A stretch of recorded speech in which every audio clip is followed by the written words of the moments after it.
Well, it's another time to look ahead to this one, and I would like to say a very big welcome to all of our friends who are watching us from all over the world. We've got just about 4 hours to go for a game which passes to be a final of the Africa Cup of Nations, one of the biggest confederations you can get in world football under FIFA, and this is how we build up to the first semi-final game of AFCON 2023 being hosted by Côte d'Ivoire. Côte d'Ivoire themselves have come to the party, and they are in the last 4. But today, the focus, obviously, is on the Bafana Bafana of South Africa and the Super Eagles of Nigeria. Who will prevail? Who gets to get that first ticket into the final? That is what we're trying to break down over here.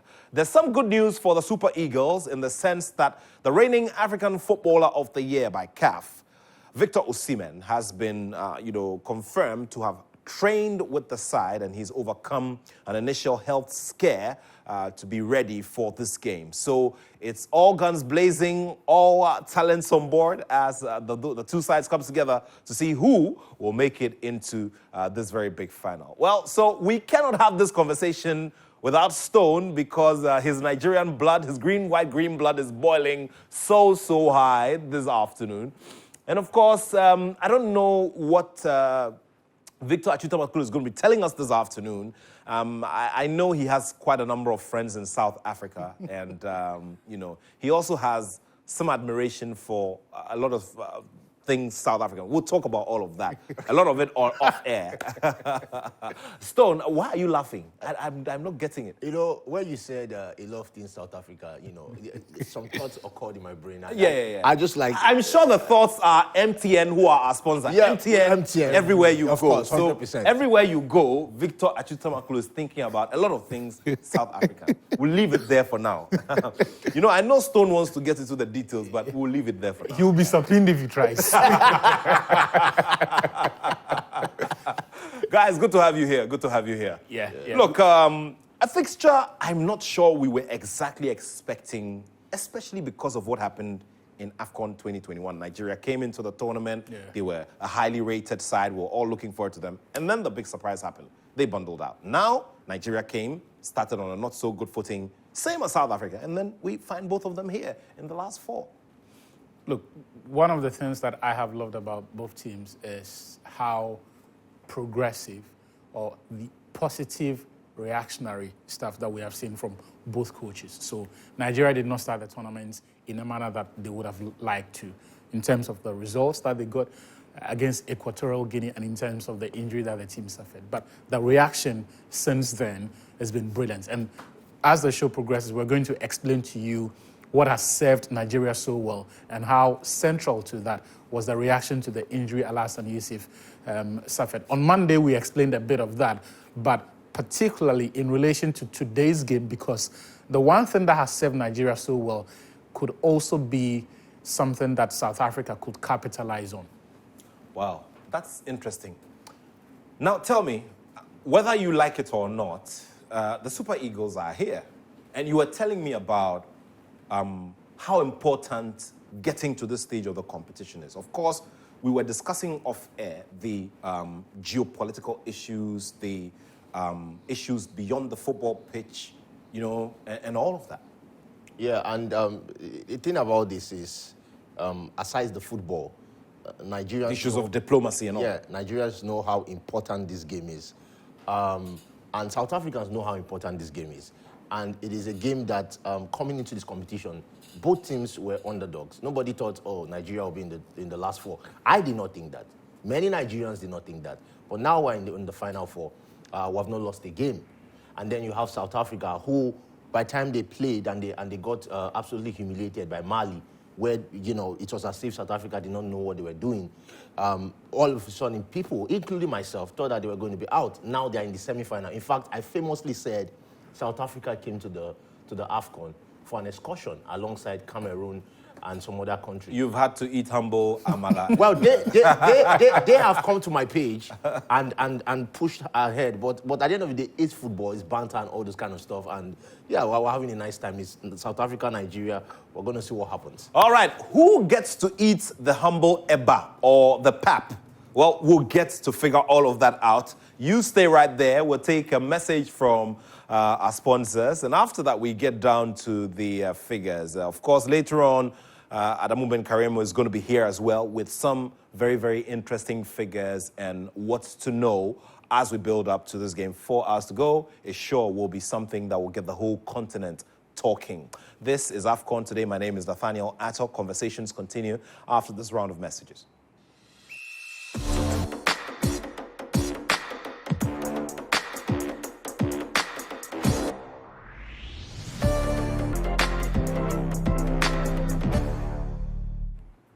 Well, thank you for staying with us. Once again, you don't want to know what we're discussing off air. I mean, but greetings to everybody who's listening to us through Joy 99.7 FM and watching us on Joy Prime or on 281 on DSTV and also following us on YouTube. Thank you so much for making this the number one when it comes to looking ahead to the games, breaking down all of the facts and figures, and of course, looking at the high moments and the not so high moments as well. Gentlemen, it's game day.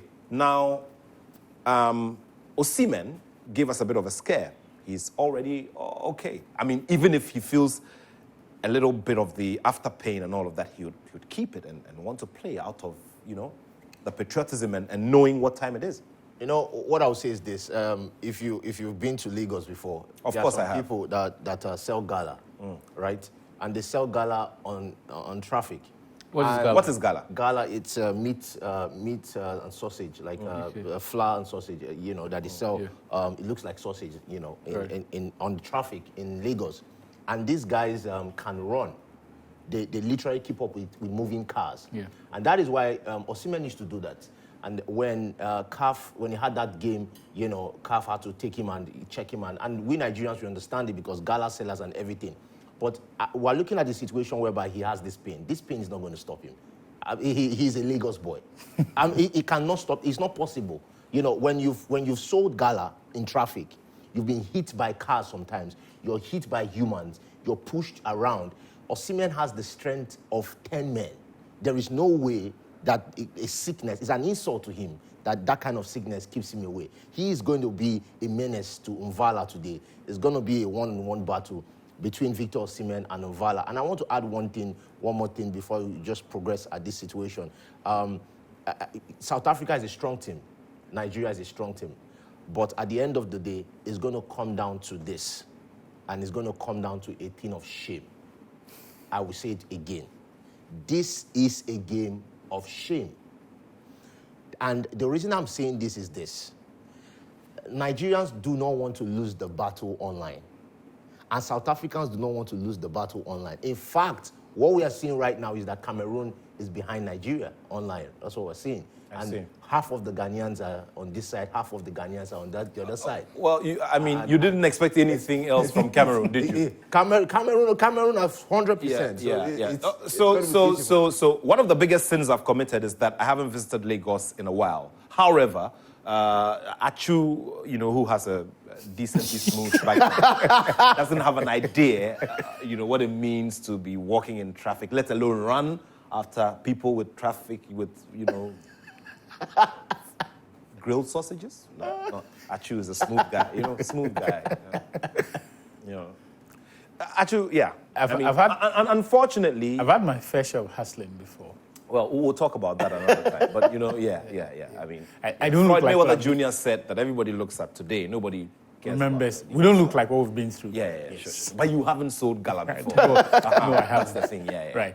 Yeah. What we know... But watch out with the analysis today. Yemi Alade, your crush, is listening. Yeah. So you have to be careful. Yeah. I know you're going to talk about South Africa. What is South Africa bringing to the table? I think they, like Nigeria, are a team that have learned to live with the failings or the things that make them vulnerable, or their vulnerabilities, if I'm to put it that way, in the sense that the football South Africa played in the past year, pre-AFCON, was distinctly different from what we've seen at the AFCON. The manager, before the tournament started, said that he needed a striker that the rest of the attack can bounce off, someone who can be the focal point of the attack and will give them a bit of dynamism and variety going forward. Because everything else that they do with Percy Tau, with Mokoena, think of the supporting cast is relatively predictable. They like to move the ball very quickly. The biggest asset for them in that is the speed with which they move the ball, which does not always afford teams the time to regroup and close down spaces. But as I've said, they have evolved. So have Nigeria. And we're going to show you one of the things that have made Nigeria so good at this AFCON, but also within that same brilliance of Nigeria, we have seen scenarios in South Africa's matches where they have exhibited a capacity to exploit those game states when it happens. I love what Nigeria have done in this AFCON because they have obeyed one of the cardinal rules of tournament football, which is forget about style, focus on substance. Okay. So many will criticize Jose Peseiro and say that you played 5 defenders against Guinea-Bissau in a game where you were already a goal up, but you played 5 defenders. Peseiro's response will be that it got me the results to qualify. There are many who would say that in this tournament, Nigeria have got cumulatively the least percentage of possession of all the teams that have been at this AFCON. Of all 24 teams that have played matches, they've got less than 44%. In other words, they are defying the basic logic of football, which is you are able to create a goal once you have the possession. Well, Nigeria's strength has come from being the best and the most ruthless team in terms of turnovers.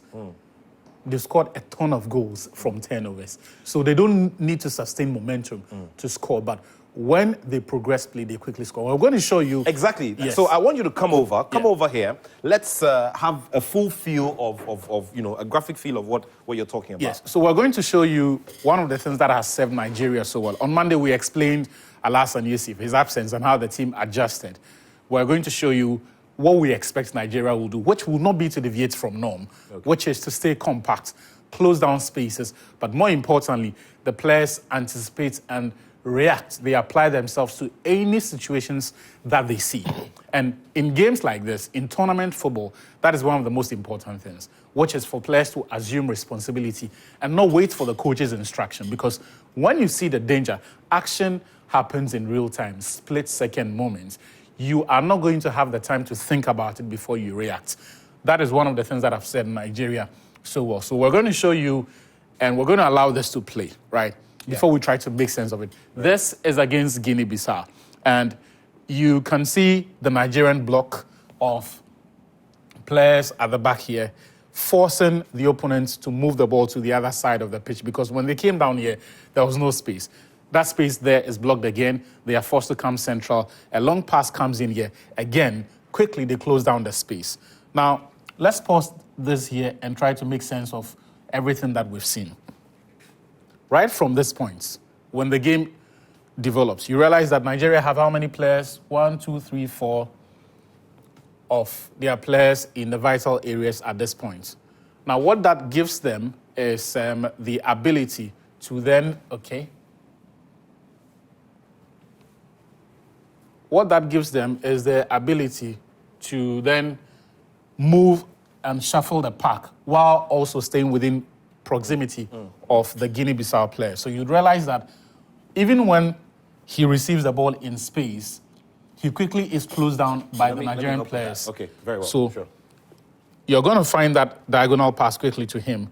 When that pass comes in, and they've tried a series of passes here, it's not worked out. So you're going to see that pass that will break the Nigerian line in the space. But even then, quickly, 1, 2, 3 players there close down the space and stops that attack. Now, this is important because you can have the perfect plan. You can have the perfect shape of the players closing down the space, and at each stage, players being able to pick out their markers. But things like we've seen Kenneth Omero do here is what gives credibility to this. The players understand it, but they can also react and sniff out danger. These are things that the shape of the team will not do for you. But when Nigeria win the ball, what do they do here? Quickly, you're able to see a synchronized, well-choreographed attacking pattern. So unlike most teams who would want to progress play and hoof it clear, when they win the ball, they know that we quickly have to switch. So when we want to switch, 2 things come into play. They need to find the nearest player in space But that happens because of two things. The movement of the ball to create the space and offer themselves as passing outlets or options for the player in possession to locate them with the pass. And the player in possession also has to show that presence of mind to find the space, but also the quality to play that pass. Right weight, right technique, and it goes into his teammate. So within a split second, Nigeria could have chosen to go long. They've got the men, Chukwueze, Osimhen. They've got the pace, they've got the strength to hold onto the ball. But they think, and they play the ball gradually. The beautiful thing about this also is that you get to see players quickly. So how many players do we have for Nigeria in the opponent's third now? 7, in a matter of 3 seconds. And it's one of the things that have served Nigeria well now. Now, we're going to show you the second video and try to make sense of, okay. And this is where I think South Africa can profit from this. Zaidu Sanusi has to step out of his zone to make that interception, but he's not the problem. The problem, as I identified, was the young man who's been re-educated to become a holding midfielder in Alex Iwobi. Now, after Nigeria's first match, one of the things that Jose Peseiro did was to introduce Alex Iwobi and Frank Onyeka. So Alassane Yusuf was no longer available, so he needed to reshuffle the pack. So he goes for a back three with bank of 4 in front of that back three with 2 holding midfielders. So he will do Frank Onyeka, Alex Iwobi instead of Alassane Yusuf. Unfortunately for Alex Iwobi, he does not have the instinct of a holding midfielder. And so when he has to sniff danger, it will not occur to him naturally. He will react late. And in this short clip, you're going to see him struggle to pick out his marker and struggle to block out the space. So there is an instance where he's caught in 2 minds whether to commit himself or to stop the pass. Now, this is Alex Iwobi. Now, check him. He is caught in no man's land. At this point, Iwobi makes the wrong decision because from the moment the opponents had the ball, he had no business trying to go after that player because Zaidu Sanusi had the player picked out, right? Sanusi had tracked the player, had followed him, and so all he had to do was to pick out this young man here. But Iwobi went here, vacating the space in this area. He went after the player who had already been marked by Sanusi, vacating the space in this area, and ultimately, this is where the pass would come from. The pass that will break the line and stretch Nigeria's defense. So when we press play, this is what you're going to see. And that's exactly where the danger comes from. In fact, we can go back and identify one other thing. Now, how is he not able to stop that pass? A betting man will tell you that for a natural holding midfielder, their instincts will be right. And they'll quickly close in there and either force the opponent to choose a safer option, which would have been this player here or this option here, or be able to block the pass when the player attempts to make that pass. But he fails to. So in one action shot, he's caught in no man's land, unable to process the action around him and respond appropriately as to which zone he has to stay in, which space he has to occupy. When the action actually happens and he was not able to anticipate it, he couldn't stop the pass either. But if you swap roles and you throw in Frank Onyeka here, he quickly deals with this. Or if you throw in Alassane Yusuf, who we're all hoping, or Nigerians, I have to say, are hoping that he'll be available for this one, he sniffs out this, right? And so the defense is exposed. But again, you see one of the beautiful things about Nigeria's defense, which I have said is the application. So see what happens here in this situation. Who steps up? Trustekong. And Trustekong has intercepted quite a number of these situations. Exactly. So in the previous video that we showed you, it was Kenneth Omerio who was doing that. It was Zaidu Sanusi. It was Ola Aina who did all of it. Each member of the Nigerian defense is screwed on. They can sniff the danger when they see it. And at the end of the video, you saw Trustekong essentially showing his players or telling his teammates, get closer to them. And he was referring to Alex Iwobi because he was the one who could not stop that pass. He was the one who could not pick out the threat in the first place. But if you go back to South Africa's match versus Morocco, this short clip is important because that half space, that space between the left centre back and then the left fullback, or in the case of Nigeria, the wing back, or if you introduce it to the other end of the pitch, the space between the holding midfielder and the centre back, the right centre back and the right back is something South Africa have proven they can exploit. So if you go back to that match versus Morocco, the goal that Evidence Makopa scored, it was similar situation. Teboho Mokoena, I beg your pardon. It was a similar situation.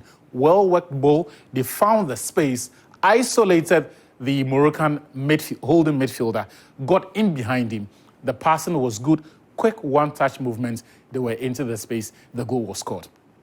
And for South Africa, that is one of the things that I think will serve them well. Look, often analysts like to talk about being able to introduce variety, but also maintaining momentum. It is very easy to disrupt the flow of the team, the team's momentum in search of variety, right? And in a game like this, you're not going to dominate Nigeria. It won't happen. If it happens, it's because Nigeria are comfortable and they want to concede possession. And that is what they've done so far in this tournament. They've conceded how many goals? Just 2. All competition in the 5 matches, is it, that they've played so far. So far, they've conceded the most possession of all the teams remaining at the AFCON. They have been able to average only 44% from the matches that they've, which tells you one thing: Nigeria don't care about ball possession. So if that is what South Africa wants, they will let them have the ball. The most important thing for South Africa is how they deal with Nigeria's turnovers, because it is the only way Nigeria have scored their goals at this AFCON. Think of every single goal that is scored at this tournament. Even the first goal against Equatorial Guinea, right against the round of play, immediately after they conceded, they replied fire with fire. Game against Guinea-Bissau, the same. Against Cameroon, it was the same. Now, Stone, you know this idea of sitting back, Achu, thanks so much. This idea of sitting back, you know, and doing the counter and also having a very high turnover, it could work. It's worked so far. But what else would you want to see the Super Eagles do, considering the strengths that the South Africans can have, according to the analysis that, that Victor has given us? Well, one of the first things I want to look at, because that was a brilliant analysis of the entire situation. Me, myself, I won't be starting Alex Iwobi, and I won't, personally, a second person that I won't start is Zaidu Sanusi, because he's not, when he overlaps, he doesn't return very, very often like that. So I won't start him, but what other option do you have? You have to play him. But one of the things that's going to be essential for Nigeria is the fact that South Africa makes mistakes. Very, very important. If you watch their game against Mali, it was as if South Africa were not in the game, because Mali, they had the strength, they had the agility, they were able to pounce on the mistakes of South Africa in the midfield. And South Africa makes a lot of mistakes in the midfield, because Mokoena, for example, who happens to be their best midfielder, and Zwane, who is very great in the midfield and everything, Mokoena is not a ball possession midfielder. He's a kind of a Frank Lampard. He wants to shoot the ball from outside the box. So he's not the one. He might make some passes that might not be actually very, very direct to his player. So in that situation, and then South Africa also have a situation whereby their left and right back like to overlap. Morocco should have scored up to 4 goals. They didn't. Mali had a field day with their left back and right back and midfield mistakes. They had a field day. It was so amazing for Mali. Mali were like, oh, you've set a table before me. This is wonderful. I'm going to eat all these biscuits and all this chicken and everything. It was amazing for Mali. So what Nigeria needs to do is very simple. I would like Alassane Yusuf to start alongside Frank Onyeka. Alassane Yusuf is a defensive midfielder. And then Frank can do the box-to-box dirty job. He's very great at that. In fact, one of my guys calls him Frank the Tank. That's the guy you want there. But what I want Nigeria to do is don't play so much short passes to convert. That thing where, the short passes we're trying to convert to attack, it might not be the best at that situation. It's not every time I want to see that. I want to see long balls. The reason I want to see long balls is because South Africa left and right back, they're up front. Yeah. They're going up for attack. So what in effect you want to do is to see a lot more varying the game. I want to see a lot varying, because first of all, you have Mvala, who is one of the best centre-backs at the AFCON. Mvala, Ekong, those are the 2 guys that are the best. And then you have Osimhen, who is fast.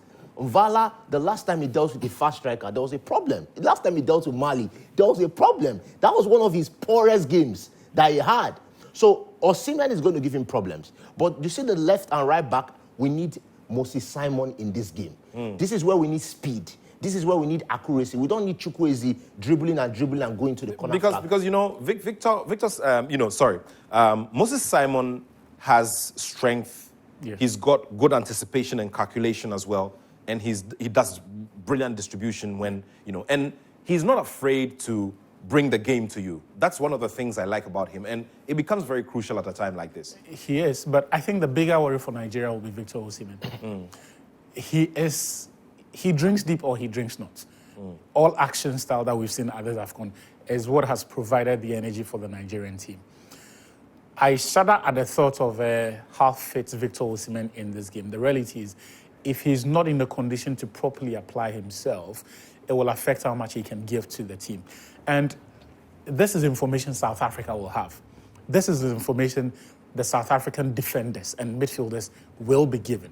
In the first 15 minutes, I will not be surprised if you see 2 or 3 fouls on Victor Osimhen, because they will be told that go and test this guy and see how fit he is and see if he is in the right condition to play his usual high-octane football. So you will see them attempt to test where they have been told Osimhen is hurting. If it's a thigh strain, if it's a muscle injury, if it's a back strain, whatever it is, that is where the focus will go. Ostensibly to get an understanding of the physical condition of this guy. If it works after the first or second attempt, the motivation will be to get him off the pitch as quickly as possible. And that is my fear for Nigeria, because as good as Nigeria have looked on the turnovers, it is all, I don't want to say thanks in no small part, because it is all down to Victor Osimhen. And if he is not able to contribute to this game, I'm not even talking about a situation where he gets injured, but if he's not able to be himself and drag the team over the line the way he has done, it's difficult to look at this team and figure out how else they are going to fashion out goals, because as Osimhen has proven, he can make the sort of runs that will drag opponents out of position. The goal against Angola showed us why he's a world-class striker. In that situation, he knew that he needed to vacate the central spot in the penalty area. The only way to do that was to make the run and ensure that the defender would follow him. And because he's Osimhen, when he makes the run, you will follow him. He did. The space opened up, and then Ademola Lookman was able to convert it. So he brings so much to this team that Nigeria will miss out on if he's unable to contribute. We will talk about both goalkeepers. Yesterday, I saw something funny on social media where, a Nigerian friend had put up the pictures of, Enyama and the head. and he talks about the shapes of the heads. And I wonder why he didn't bring in Peter Rufai, because Peter Rufai's haircut also complements the head shape as well. Anyway, that's just by the way. All right, so let's have Karim, a man with the statistics here in the studio, and he's going to, bring us some more. He started it yesterday, and we want to wrap it up as we build up to the game. Karim, good to see you. Good to be here now. Yeah. This smile is a mischievous one. It's not. He's always smiling at me. Like, I don't know. What's... Come on. He missed you on the show yesterday. Yeah. Big, come on now. Yeah. Do your analysis, bro. We missed you. We missed you on the show, Yes. though. Yeah. This looks complex, but it is simple. Okay. You're anticipating it. I like it. Well, I'm anticipating because, I want to see what you want to say. The American football coach, Bill Walsh, he says that it is a given when the stakes are high and competition is fighting ferociously to beat you. And if you let it beat you, it means you are dreaming. Dreamers don't last. Looks complex, but simply what I'm saying is that this game is a game of high stakes. And it is going to be determined by margins. Who is going to win it is going to be determined by margins. And though Nigeria, I see them have the edge because of how tight their defense is, though they are fallible sometimes. But if you are looking at chances, big chances each team has conceded, Nigeria has conceded just 3 big chances in the competition, and South Africa has conceded 11. as many as 11. If you are conceding 11 chances, and in 2 games, South Africa conceded 4 big chances in 2 games. That is against Mali and Morocco. If you are giving Nigeria 4 chances in a game, even though in this tournament, Osimhen doesn't score, but one will definitely fall to a different player that will convert it. Hopefully, that won't be Lookman. Look very Yeah. That's our guy. So let's I see you've got here the last 5 the meetings last of 5 the two meetings. sides. Let me look at it overall first. Very well. Overall, Nigeria and South Africa, they've met 14 times. And Nigeria's head-to-head against South Africa is really impressive. In those 14 times, they've won half of them. That is 7. 5 ended in draws, and 2 went the way of South Africa. And this is the last 5. The last 5, Nigeria and South Africa have played. South Africa, Nigeria won 1. No, they didn't win any. They won 1. South Africa won 1. And this is the beginning of it in 2014. This was a 2015 AFCON qualifier. South Africa, Nigeria had to come from behind to draw it. And this one too was just after the 2015. The second one was just after the 2015 AFCON. And it ended in draw. It was a friendly. Then these two are 2019 AFCON qualifiers. And South Africa came to Nigeria in Uyo. You better help me pronounce it well. Is it Uyo? Uyo. Uyo. And, Uyo. and beat Nigeria 2-0. It means that when Nigeria is meeting South Africa, even at their own backyard, they were able to beat them. And then in the reverse leg, Nigeria had to come from behind again to draw. Then this was at the 2019 AFCON. That was the quarterfinal. Nigeria won 2-1. This game, Samuel Chukwueze scored in that game. Then let's go to the form of both teams. This is Nigeria's form. This is at the AFCON. In those 5 games, they've conceded just 1 goal. That's how tight their defense is.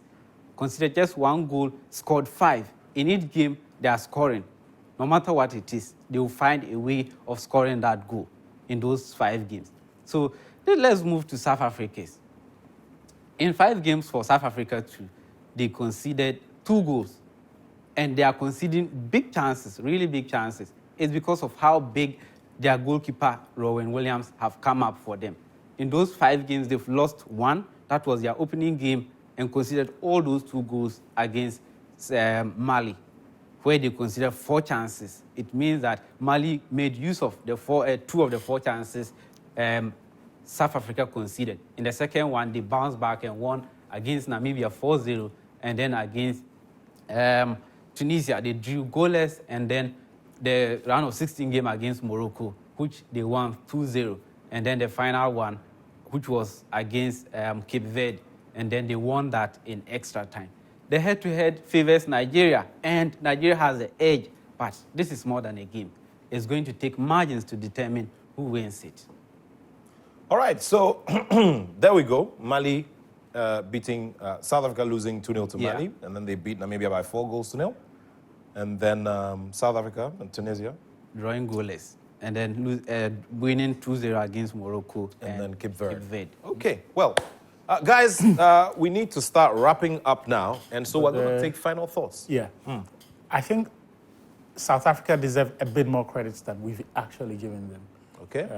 I think when they lost to Mali in that opening game, the assumption was that this was a team that had still not been able to shed off its bad habits, which was to lose the games that you expect them to lose. So against Mali, we expected they would lose. It happened. But against Tunisia, I think they showed a certain resilience and discipline that was uncommon as far as South Africa at the AFCON in recent times was concerned.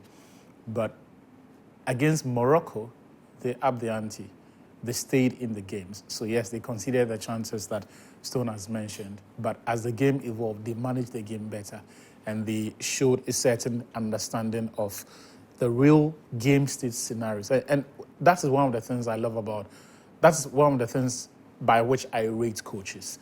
It's not so much about how you start a game, but your capacity to adjust. And it's one thing Hugo Bruce has done so well in this particular tournament. So yes, people are quick to remind us of how dubious the call-ups to Mokoena, to Boho, Ethan Brooks are. But I'll always say, when you look at the body of work and the football that they have played, and most importantly, because it's a tournament scenario, the results that that football has produced, you cannot question the method. Stone? I'm going to give my final thoughts on both teams. And the first thing I'm going to say is that South Africa have picked the crop of players. If you look at the starting lineup against Cape Verde, I think 8 of them were from the Sundowns, and then the remaining 3 in the starting 11 were from other teams. So 8 people that knew themselves, that knew how to pass, that knew how they ran, that knew everything about themselves. And they have one of the best centre-backs at the AFCON this year, who is Mvala. I want to see that battle between Mvala and, of course, Victor Osimhen. Whether Osimhen is going to be able to drag him away from the centre, or Mvala is going to be able to stop him. Of course, like he said, the first few minutes of the game is going to be important because South Africa will want to test if Osimhen is fit or not. If you're a defender, you want to check out, is this guy fit? They said he's fit, but I got to know if he's fit. So it's going to be important. That's going to be important. South Africa play very high-octane attacking football. They are not one to sit back and enjoy. No, they are going to attack you. They are going to come at you. Mokoena is good with free kicks, with corner kicks. Corner kicks, very important for South Africans. You have to be careful about corner kicks and free kicks, and then they know how to win all those free kicks around the box. They know how to do that. They are very good with that and all those kind of stuff. But at the end of the day, you have to look at Nigeria and look at the weaknesses of the South Africans. And the question is, will Nigeria have chances? The answer is yes. They're going to have chances. The left back and the right back of South Africa are going to overlap. We're going to have mistakes in the midfield of South Africa. These are things that are going to happen. But the question is Nigeria going to convert their chances? And as South Africa goes to convert it, they're going to get 1 or 2 chances against Nigerian defense. You could see the Angolans and how they got that one-on-one chance that hit the bar. That kind of chance, evidence can be in between the lines. That's the kind of chance he got against Morocco and actually was able to score against Morocco. So he can be in between the lines like that and be able to progress and actually get that kind of chance. Maybe if Nigerian defense sleeps for a second or sleeps for a minute. But that's going to be a problem for Nigeria, how they are able to handle evidence, how they're able to handle Mvala, who can shoot from outside the box. And the Nigerian goalkeeper, the match that he was really tested was the Angola match. And you won't say really, really tested, but he was able to get down for that quick, stop to Mabululu and all those kind of stuff. So we're going to really see a situation where Nigeria sits back, South Africa tries to break the lines, and then Nigeria tries to counter them, changing in between short passes and long passes, trying to see what they can do against the South African defense. But it's going to be an exciting game end to end. But you're picking South Africa? Yeah. You're picking South Africa. Money's on South Africa. All right, so let's just do a message from our sponsors, and after that we come back to look at DR Congo and the host Cote d'Ivoire as well. We're still here on AFCON Today Live on Joy News and Joy Prime, and also on your superstation Joy 99.7 FM.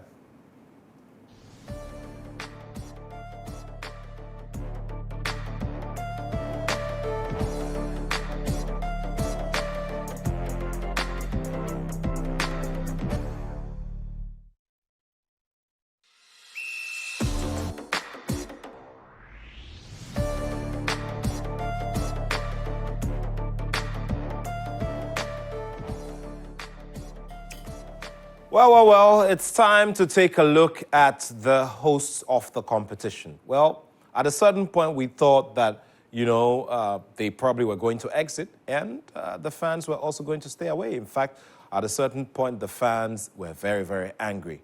But what has happened? A story of recovery, which probably will end well. We'd never know. And they are coming up against a side who have tasted victory at the AFCON on 2 occasions and know what it means to win the tournament as well. DR Congo, obviously a new generation, but another game that everybody must savor. 2 teams that tell brilliantly the story of quality, talents, development, and football education. So when you point to the guys making the names for DR Congo, from Masuaku to Waisa to even Cedric Bakambu, the wasteful Cedric Bakambu, a lot of these players either went to France very early, or Belgium, or the Netherlands, or wherever they found themselves in Europe, where they had access to high-quality facilities. But even more importantly, players or people who had experienced football at the elite level and had the right ideas for the modern era. If you look at Ivory Coast, the same.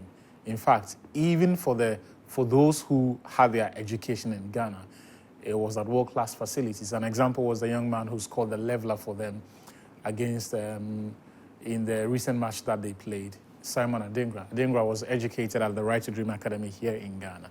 So you see two teams that have directly benefited from high-quality education, irrespective of where that education happened. Hopefully, we take cues from this. And I like to highlight these things because as fans, we love the football, but also as stakeholders of the sport, we are interested in, but more importantly, obliged to share and draw people's attention to these things that we need to look at and see if we can create more of these establishments like Right to Dream, or even create an enabling environment for more of the Right to Dreams to come here and then excel. I think this game is important in many ways because this perhaps is going to be the biggest test for Ivory Coast till this point, not because of the stage of the competition, but also this is one game where they will be required to think out of the box and be a bit different, because as DR Congo showed us in the last game, I think they're peaking and they are going to beat Ivory Coast into submission. They are going to attempt to dominate them.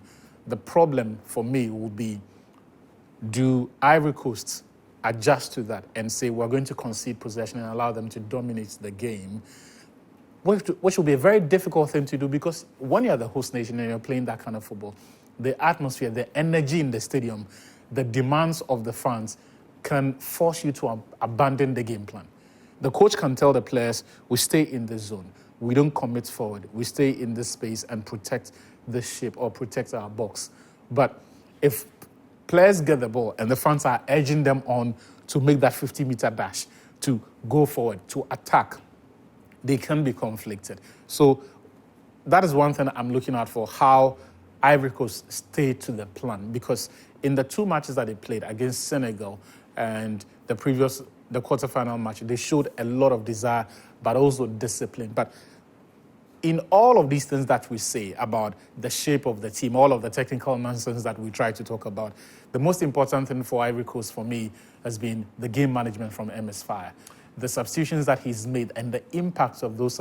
They've won him every single game since he took charge of the final game, of the round of 16 match for Ivory Coast. And I think that if they are going to progress, it is going to be a similar card of Fire, noticing a trend and responding appropriately with a substitution that will be the game changer. For everyone on the streets of Abidjan, in Boaké, and all the other cities and all the other towns, there are a few things that they'll be saying. One of them being 1992, 2015, and 2024. Yeah, and one of the things that you have to really look at is I felt that the coach, MS Fai, made him a mistake last match, putting Seri, Kessie, and Fofana, which was an error because there's no defensive midfielder there. Seri requires the ball, Kessie requires the ball, and you need Sangare there to be able to win the possession for you. So if you play Sangare and you play Seri and you play Fofana, you have a situation whereby everything is balanced. But this team, this Côte d'Ivoire team, has been unassuming, has been a team that people look at and say, Côte d'Ivoire, Senegal, that's the end of their AFCON. Oh, they beat Senegal.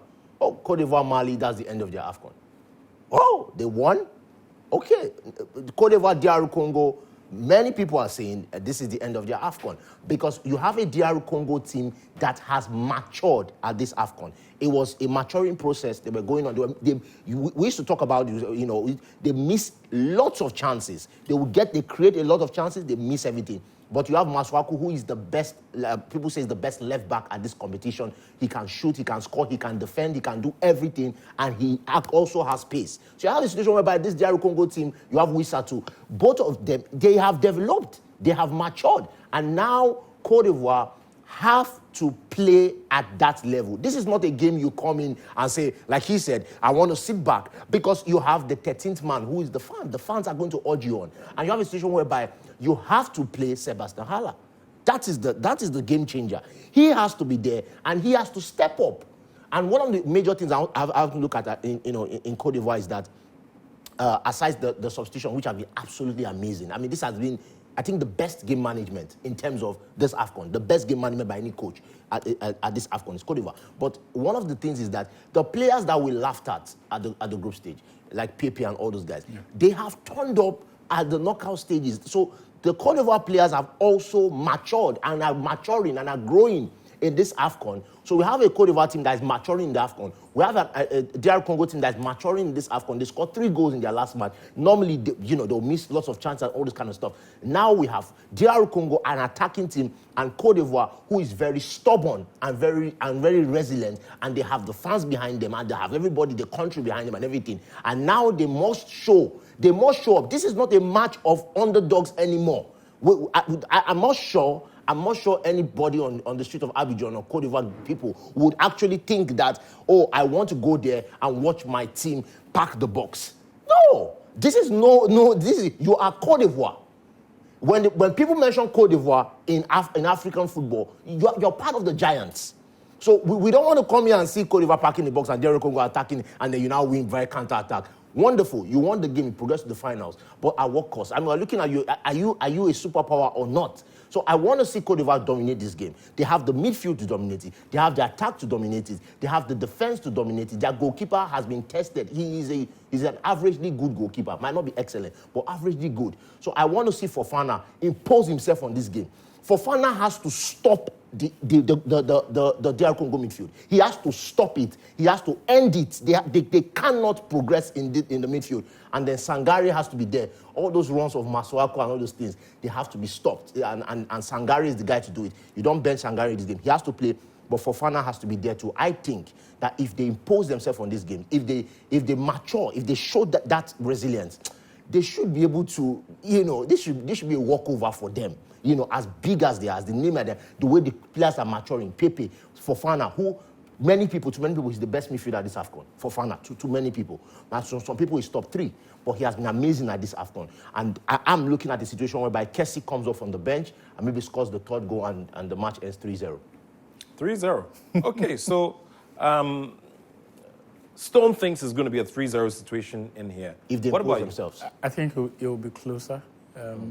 But I still tip La Côte d'Ivoire together. Look, for me, it doesn't matter so much how they play or how they set up. This is tournament football. This is the semi-final stage. It's the results that you're looking for. I think MS5 will be more preoccupied with managing the game and responding to the needs of the game, as opposed to approaching this with a fixed mentality that he's setting his team out there to go and attack. The result matters more. Okay, result matters more. So it looks like it's overwhelmingly Cote d'Ivoire here. Nigeria, South Africa? I know what your answer is. So we come back to him. My answer, but I got to still say something. I'm just, In 10 seconds. Yeah, 10 seconds. What I'm going to say is very simple. Nigeria, Cote d'Ivoire in the finals. That's the game. Okay, Nigeria, Cote d'Ivoire in the finals. Okay. Cote d'Ivoire, South Africa final. Cote d'Ivoire, South Africa. Crisscross. Well, we're doing some crisscrossing here. The evidence will be there on the pitch. 5 p.m. it will be. And the evidence will be the evidence Makopa. No. He will be stopped. He will be stopped by Calvin. To all of you for watching on YouTube, to all of our friends watching from around the world on Joy 99.7 FM and on Joy Prime 281 on DSTV. I will be back tomorrow to do a very big review and start looking ahead to the very big final. But thanks so much to Karim, thanks to Stone, and thanks to Victor Achu Tamaklo. We'll be back tomorrow. Like I said, always keep it here on the Joy Prime channel, on Joy 99.7 FM, and on all of our other channels. Well, big day it is. Big Wednesday, no doubt. Well, we'll be back. Like I said, this is like the 3rd time I'm saying this, right? Okay. My name is Nathaniel Atto, and I have love for sport.